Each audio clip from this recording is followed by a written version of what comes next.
السلام عليكم. أهلا بيكم في مطبخي، المكان اللي بتحولي فيه أبسط المكونات لأروع الأكلات بخطوات سهلة وبسيطة، نتيجة مضمونة بإذن الله. لو بتحبوا الأكل الحلو والوصفات اللي بتنجح معاكي من أول مرة، فانتوا في المكان الصح. نبدأ معانا ونقول بسم الله الرحمن الرحيم. معانا وصفة تبان إنها صعبة قوي، لكن في الحقيقة هي سهلة جدا. مكونات بسيطة جدا هتعملي أحلى وصفة سينابون. أول حاجة معانا 3 معالق من الدقيق، عليهم نص كوباية من المية، بنقلبهم كويس قوي وبعدين بنرفعهم على النار، وكده بيكون معانا محسن العجينة.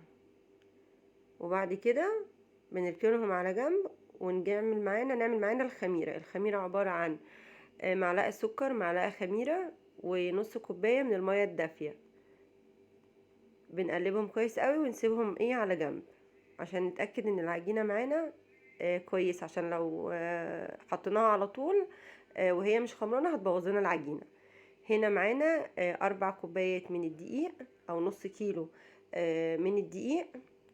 بنرش عليهم رشة من الملح، 3 معالق من السكر، وبننزل بيهم بالمحسن العجينة، عليهم ربع كوباية من الزبدة، وننزل بالخميرة نص كوباية من اللبن الرايب وبيضة. وهنا لو مش ما عندكيش لبن رايب، نص كوباية من اللبن اللي عندك الحليبي، اللي هو اللبن من اي نوع لبن، وتنزلي عليه بمعلقة من الخل.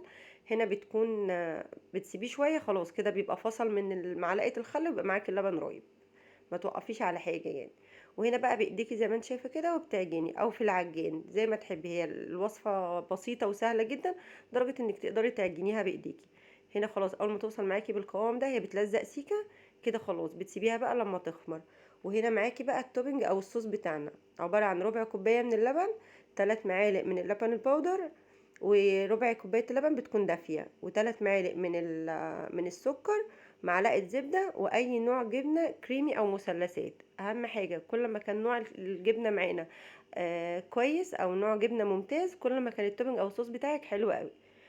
وبتضربيهم في الخلاط، وبعد كده بتنزلي بالفانيليا، وكده بيكون الصوص معاكي خلص. احلى صوص او احلى توبنج ممكن تعمليه للسينابون بتاعك.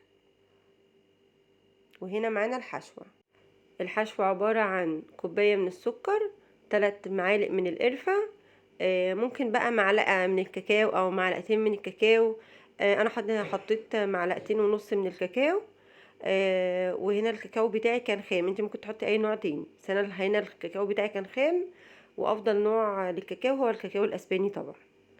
بتعمليهم كده بتخلطيهم مع بعض، وهنا بتكون خلصت الحشوة بتاعتك. هنا بتكون خلاص الخميرة الحمد لله معانا.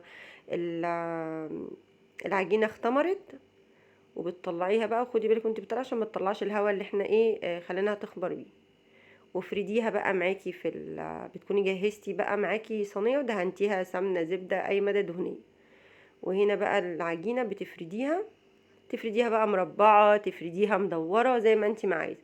المهم تفرديها يبقى ما تبقاش خفيفه قوي، يعني السمك بتاعها يبقى حوالي سنتي كده، يعني ما تبقاش العجينه معاكي رقيقه، تبقى بالسمك اللي انت شايفاه ده.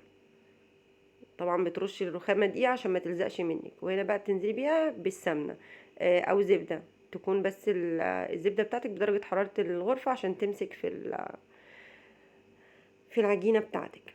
وهنا بقى بتنزلي بالحشوه بتاعتنا، اللي هي السكر والقرفه والكاكاو. حطي بقى كده ووزعي براحتك وعلى مهلك خالص. وبعد ما ترش وتأكدي ان كلها بقت متغرقة بالحشوة بتاعتنا، الكاكاو والسكر والقرفة، تبتدي بقى هنا تضغطي عليها بايديك، اضغطي كويس قوي عشان خاطر الحشوة تمسك في الزبدة والعجينة بتاعتنا. والله اعملوها في البيت يا جماعة، سهلة وبسيطة واحسن من ان انت تجيبي من بره، ودلوقتي الحاجة بقت غالية جدا. تضغطوا بقى كويس قوي، واي بقى فراغات عندك ما تكونش فيها، ابتدي بقى امليها تاني بالحشو. شايفين سمك العجينة قد ايه؟ عشان تطلع معاكم مظبوطة. وياريت ما ننساش اللايك والشير وسط اصحابنا، عشان القناة تكبر بيكم ان شاء الله. ابتدي بقى هنا بقى تبتدي تعمليها رول وعلى مهلك خالص. بالراحة خالص وعلى اقل من مهلك، وابتدي بقى ان انت ايه تلمي العجينة معاكي. وانتي بتلمي اضغطي عشان خاطر السكر والكاكاو يبقوا مضغوطين في العجينة معاكي. وهنا بقى خلصناها. وبعدين بقى ابتدي ان انتي ايه تقسميها عشان تبقى كلها، قسميها قبل ما تبتدي ان انتي تقطعيها. وهنا مش بنقطع بالسكينة لان السكينة بتكون مش هتقطعي بيها، هتبهدلك العجينة. بأي كده خيط عندك، بس لو الخيط عندك رفيع اعمليها كذا واحدة عشان خاطر تبقى ايه تخينة، فتعرفي تقطعي منها السينما. شايفين؟ ما ننساش يا جماعة الصينية تبقى مدهونة معانا مادة دهنية.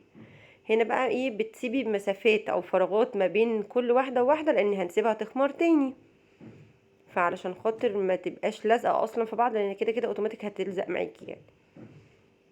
هنا بقى كانت خلاص بقى خمرت، بتغطيها وتسيبيها لما تخمر. اول ما تخمر كده تحطيها بقى في الفرن. الفرن على درجة حرارة 180 من فوق ومن تحت. لو عندك الفرن من تحت بتسيبيها لما اول ما تاخد لون تبتدي ان انت ايه تولعي عليها الشوايه من فوق. هنا بقى ده التوبينج بتاعنا. شايفين قوامه حلو ازاي؟ لونه اصلا فظيع، اصلا ريحه القرفه مع الكاكاو بتقلب ريحه الشقه كلها. قومي يلا اعمليها ونزلي لي الصور وقولي لي ايه رايك. شايفين هشه وعامله ازاي؟ فظيعه، ولا لازقه في الصينيه ولا معجنه ولا حاجه. شايفين؟ الف هنا وشفا، ربنا يحسن ما بين ايديكم. ولو وصلتوا معايا لغايه هنا متنسوش اللايك والاشتراك، ومع السلامه.